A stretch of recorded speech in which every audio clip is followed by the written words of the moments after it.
तो guys welcome to the MySQL complete series. आज इस थर्ड वीडियो में बेसिकली हम लोग माई एसक्यूएल के कुछ थ्योरी देखेंगे एंड एक सेलेक्ट क्वेरी का प्रैक्टिकल भी करेंगे। जीयूआई के थ्रू भी यानी वर्क बेंच के थ्रू और कमांड लाइन दोनों के थ्रू करेंगे। तो guys before going ahead I would like to say कि अगर गाइज इस कंप्लीट लिस्ट को अगर आपने एक्सेस नहीं किया है तो आप मेरे चैनल पे जाना, वहाँ पे माई एसक्यूएल नाम का एक प्लेलिस्ट है, यहाँ से एक्सेस कर लेना ताकि एक भी वीडियो को मिस ना कर पाए। अभी तक 3 वीडियो जा चुकी है, चौथी वीडियो रिकॉर्ड हो रही है। तो गाइस होप सो कि आप यहाँ से प्लेलिस्ट को एक्सेस कर लिए हो ताकि आप कंटिन्यू आप देखोगे तो आपको कहीं भी मिस ना करोगे, कहीं भी प्रॉब्लम नहीं होगी, स्टक आप नहीं होगे। ठीक है, तो गाइस स्टार्ट करते हैं, थ्योरी पार्ट को थोड़ा सा कवर करते हैं and then we will move on the practical part. Okay, so guys सबसे पहला जो है वो रिलेशनल डेटाबेस। तो रिलेशनल डेटाबेस होता क्या है उसके बारे में जान लेते हैं। तो गाइस अभी फिलहाल उतना इन डीप डाइव जाने की जरूरत नहीं, बेसिक समझ लो। A relational database represent a collection of related two-dimensional table. Each of the table are similar to an Excel spreadsheet with a fixed number of named column, the attributes or properties of the table and any number of row of type। तो ये तो basic चीज़ें हैं। अब इसी चीज़ को मैं आपको प्रैक्टिकल सॉरी पिक्चर के थ्रू मैं दिखाने की कोशिश कर रहा हूँ कि क्या होता है। देखो यहाँ पे मैं यहाँ पे रिलेशनल डेटाबेस, हाँ रिलेशनल डेटाबेस देख लो। मेरे पास यहाँ पे क्या है, दो टेबल है। पहला एक स्टूडेंट नाम का टेबल है, दूसरा कोर्स नाम का टेबल है। इस टेबल में दो एट्रीब्यूट है, पहला आईडी एट्रीब्यूट यानी कॉलम्स को बोलते हैं, प्रॉपर्टीज को हम लोग बोलते हैं। पहला आईडी, दूसरा नेम।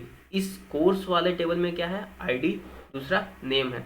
अब इन दोनों को यूज करके हम लोग एक नया टेबल बनाया है जो कि कोर्स स्टूडेंट कोर्स को रिप्रेजेंट कर रहा है। यहाँ पे student ID and course ID दोनों यूज किया है। तो यही रिलेशनल डेटा बेस होता है। ठीक है, बेसिक समझ लो। आगे मूव करते हैं। माई एसक्यूएल के होता क्या है उसके ऊपर। तो व्हाट इज एसक्यूएल। तो एसक्यूएल को अगर पूरा नाम दे तो स्ट्रक्चर क्वेरी लैंग्वेज को एसक्यूएल इन शॉर्ट फॉर्म में बोलते हैं। Is a language design to allow both technical and non technical users query, manipulate and transform data from relational database. Okay, तो बेसिकली एक technical user and non technical user दोनों क्या कर सकता है, क्वेरी कर सकता है अपने डेटाबेस में, मैनिपुलेट कर सकता है यानी उसको रीड कर सकता है, राइट कर सकता है। Okay, and transform from the relational database. तो रिलेशनल डेटाबेस का मैंने एग्जांपल दे दिया। तो वही एक सिंपल सा समझ लो, एक कोई डेटाबेस है जहाँ पे मान के चलो बहुत सारे टेबल्स पड़े हैं, वहाँ से हमें डेटा को अगर देखना है या फिर उसमें इंसर्ट करना है या डिलीट करना है, इट मीन्स मैनिपुलेट करना है, तो हम लोग वो सारी चीज़ें एसक्यूएल के थ्रू कर सकते हैं। ऐसा नहीं है गाइज कि सिर्फ एसक्यूएल, रिलेशनल डेटाबेस में बहुत सारी चीज़ें आ जाती है। तो रिलेशनल डेटाबेस को मैनिपुलेट एंड क्वेरी करने के लिए हम लोग बहुत तरह के सॉफ्टवेयर अवेलेबल है मार्केट में, बहुत तरह के चीज़ें अवेलेबल हैं। तो यहाँ पे हम लोग जो यूज़ करेंगे माई एसक्यूएल सीखने वाले हैं। तो एसक्यूएल डेटाबेसेस का एग्जांपल मैंने यहाँ पे दे रखा है कि जैसे SQL database include SQL light भी होता है, माई एसक्यूएल होता है, पोस्ट ग्रेस भी होता है, oracle and my SQL server and इसके अलावा भी कुछ डेटाबेसेस होते हैं। ये माई एसक्यूएल डेटाबेस का एग्जाम्पल हो गया। ठीक है, नाउ गाइस अब सिलेक्ट क्वेरी पे चलते हैं। तो मान के चलो एक आपके पास टेबल है, एक कोई डेटाबेस है, एग्जांपल के तौर पे मान के चलो एक डेटाबेस है।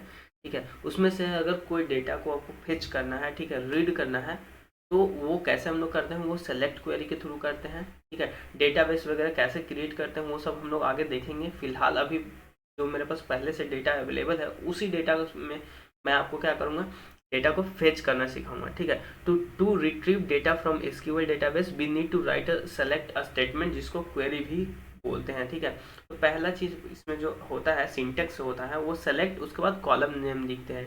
ठीक है, तो जैसे मान के चलो एग्जांपल के तौर पे मैं ये वाला रहा हूँ। मान के चलो स्टूडेंट्स नाम का डेटाबेस है। ठीक है, ये एक सिंपल टेबल है। इस टेबल में से मान के चलो तुम्हें फेच करना है कि आईडी वन हमें निकाल के दो। आईडी वन में से जो जो जो चीज़ें हैं, जो भी एट्रीब्यूट्स हैं, जो भी कॉलम नेम है, वो मुझे निकाल के दे दो।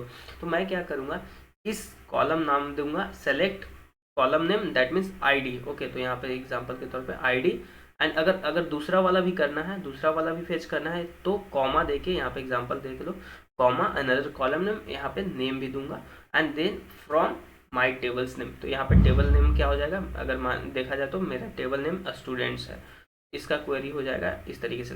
और स्ट्रिक्स का यूज़ हम लोग तब करते हैं जब ऑल कॉलम को मुझे सेलेक्ट करना होता है। जैसे मान के चलो एग्जांपल के तौर पे मैंने आपको बताया कि स्टूडेंट्स में दो कॉलम है। ठीक है, तो सिर्फ अगर आईडी मुझे फेच करना है तो सिर्फ आईडी लिख के फ्रॉम टेबल नेम स्टूडेंट्स लिखूंगा। अगर मान के चलो मुझे दोनों को दोनों यानी जितने कॉलम्स हैं यहाँ पे सारे के सारे फेच करना है, तो कॉमा कॉलम कर करके मुझे करने की ज़रूरत नहीं है। एक बार मैं एस्ट्रिक्स लिखूंगा, ये सारे कॉलम को सेलेक्ट कर लेगा from the my table name. अब इसी चीज़ को हम लोग प्रैक्टिकल देखते हैं। तो उसके लिए सबसे पहला जो मैं आपको दिखाऊंगा वो वर्क बेंच पे करके दिखाऊंगा, ठीक है। ओके गाइज, वर्क बेंच, हाँ ये यहाँ पे देख लो, मैं वर्क बेंच को ओपन करता हूँ, तो मैं क्लोज करता हूँ। हाँ, ओपन कर लिया। इस तरीके से आपको पासवर्ड वगैरह डाल के इंटर करके आपको सर्वर से कनेक्ट हो जाना है। तो वर्क बेंच जैसे ही ओपन करेंगे इस तरीके से आपका ओपन हो जाएगा, ठीक है। सो गाइज यहाँ पे अभी क्या करना है, सबसे पहला आप इतना मत ओवरवेलम होना कि मुझे और भी जो मैं एक्स्ट्रा कमांड यहाँ पे यूज़ करने वाला हूँ उस पर टेंशन ना लो, उसके बारे में मैं डिटेल्स में बताऊंगा।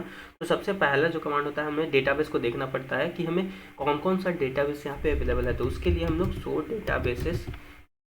सो डेटाबेसेस कमांड को यूज़ करते हैं।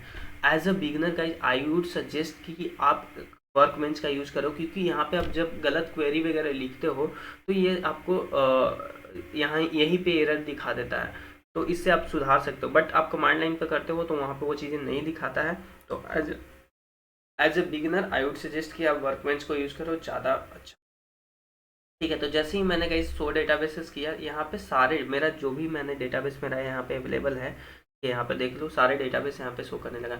अब लेट सपोज कि मान के चलो मैं कोई एक डेटाबेस को यूज़ करना चाहता हूँ, तो उसके लिए मैं कमांड लिखूंगा यूज़ और डेटाबेस का नाम। तो डेटाबेस का नाम लेट सपोज मैंने अभी भी क्रिएट किया है, कोर्स नाम का डेटाबेस, ठीक है। तो अब इसको मैं रन करूँगा, और रन किया मैं। अब यहाँ पे देखो क्वेरी जो भी एग्जीक्यूट हो रहा है यानी ग्रीन हो रहा है, रिटर्न कर रहा है, यानी हमारा क्वेरी सक्सेसफुली एग्जीक्यूट हो रहा है। अगर मैं यहाँ पे कुछ भी गलत लिखूंगा तो यहाँ पे मान के चलो मैं कोर्सेस लिख दिया, ठीक है। तो यहाँ पे तो कोर्सेस का नहीं शो कर रहा है, मैं मान के चलो यहाँ पे यूज़र लिख देता हूँ, ठीक है। तो देखो यूज़र एक कैरेक्टर अगर मैं एक्स्ट्रा लिखता हूँ तो यहाँ पे एरर दे देगा, ठीक है। तो ये सजेशन मुझे कर देता है, तो बेटर होगा कि एज ए बिगिनर आप इसको यूज। अब मैंने अपने डेटाबेस को यूज़ कर रहा हूँ। अब इसमें से मुझे देखना है कि कौन कौन से टेबल अवेलेबल हैं। तो उसके लिए सो एंड टेबल्स, ठीक है, सो टेबल्स। अब यहाँ पे देखो इंटर किया, सो टेबल्स किया, सेलेक्ट किया, रन किया, ओके। तो यहाँ पे टेबल्स एक ही टेबल क्रिएट किया हुआ है जो कि दिखा रहा है यहाँ पे यूजर नेम टेबल। अभी लेट सपोज मुझे देखना है यूजर टेबल के अंदर में क्या क्या चीज़ें अवेलेबल है। तो उसके लिए मैंने अभी जो बताया वो सेलेक्ट, ठीक है। तो सो टेबल्स यहाँ पे दिखा दिया, हाँ सो टेबल्स।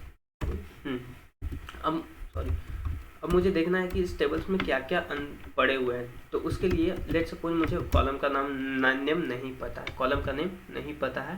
तो अभी हम क्या करेंगे, select all asterisks from user और इंटर करेंगे, ठीक है। तो इसको रन करते हैं, सेलेक्ट करते हैं इस क्वेरी को और रन करते हैं। तो भाई देखो सेलेक्ट यहाँ पर दो टेबल कॉलम नेम है, नेम एंड कोर्स, ठीक है। तो यहाँ पे सारा पूरा टेबल फेच करके दे दिया। अब मैं चाहता हूँ कि पूरा का पूरा टेबल मुझे फेच करके ना दो, सिर्फ नेम मुझे फेच करके दो इस टेबल से, ठीक है। तो यहाँ पे टेबल का नाम क्या है, यूजर। तो मैं यहाँ पे रन करूँगा सेलेक्ट और फिर एट्रीब्यूट का नाम, दैट मीन्स हमारा कॉलम नेम क्या होगा, नेम, एंड फिर उसके बाद फ्रॉम टेबल का नाम यूजर, ठीक है। इंटर किया और फिर से सेलेक्ट करूंगा और एग्जीक्यूट किया। तो गाइस देखो यहाँ पे सिर्फ टेबल मुझे फेच करके दे रहा है।